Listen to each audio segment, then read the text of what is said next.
6 മാസമായി വികലാംഗ പെൻഷൻ മുടങ്ങിയതോടെ പ്രതിസന്ധിയിലാണ് ഉപ്പുതറ സ്വദേശി വിഷ്ണു പൊന്നപ്പൻ. 2004 മുതൽ മുടക്കമില്ലാതെ ലഭിച്ചിരുന്ന പെൻഷനാണ് ഇപ്പോൾ മുടങ്ങിയിട്ട് 6 മാസം പിന്നിടുന്നത്. എല്ലാ രേഖകളും നൽകി മസ്റ്ററിംഗ് നടത്തിയിട്ടും പെൻഷൻ ലഭിക്കുന്നില്ലെന്നാണ് യുവാവ് പരാതിപ്പെടുന്നത്. അതേസമയം സർക്കാർ പെൻഷൻ മുൻപ് തടഞ്ഞിരുന്നുവെന്നും ഇതിനുശേഷം ഇത് പുനഃസ്ഥാപിച്ചിട്ടുണ്ടെന്നും ഉടൻ പെൻഷൻ ലഭിക്കും എന്നാണ് പഞ്ചായത്തിന്റെ വിശദീകരണം. ഇരുകാലുകൾക്കും ജന്മനാ സ്വാധീനക്കുറവുള്ളയാളാണ് ഉപ്പുതറ സ്വദേശി വിഷ്ണു പൊന്നപ്പൻ. 2004 മുതൽ സർക്കാരിന്റെ വികലാംഗ പെൻഷന് വിഷ്ണു അർഹനായി. അന്നു മുതൽ മുടക്കമില്ലാതെ പെൻഷൻ ലഭ്യമായിരുന്നു. ഇതിനിടയിലാണ് 2019 മാതാവ് വാഹനാപകടത്തിൽ മരണപ്പെട്ടു. പിന്നീട് 2023 പിതാവ് മരണമടഞ്ഞു.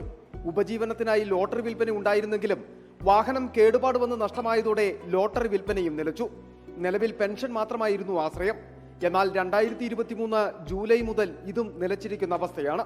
പെൻഷൻ തടഞ്ഞു വെച്ചിരിക്കുകയാണ്. 5 മാസമായി പൈസ കിട്ടിയിട്ട്. ആ ഒരു വരുമാനത്തിലാണ് ഞാൻ മുമ്പോട്ട് പോയിക്കൊണ്ടിരുന്നത്. ലോട്ടറി കച്ചവടമായിരുന്നു. ഇപ്പം വാഹനം കംപ്ലൈൻ്റ് ആയതോടുകൂടി ഇപ്പം അതുമില്ല.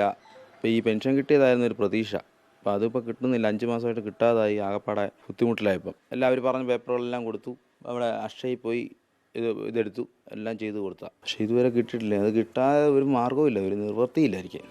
പെൻഷൻ പുതുക്കുന്നതുമായി ബന്ധപ്പെട്ടുണ്ടായ പിഴവ് മൂലം പെൻഷൻ സസ്പെൻഡ് ചെയ്തിരുന്നു. എന്നാൽ ഇത് പരിഹരിക്കുവാൻ നിരവധി തവണ പഞ്ചായത്ത് ഓഫീസ് കയറി ഇറങ്ങി. പഞ്ചായത്തിൽ വേണ്ട എല്ലാ രേഖകളും സമർപ്പിച്ചു.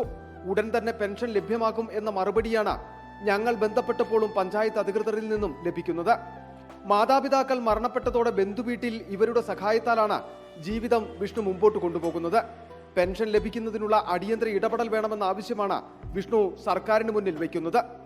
റിപ്പോർട്ടർ, ഇടുക്കി.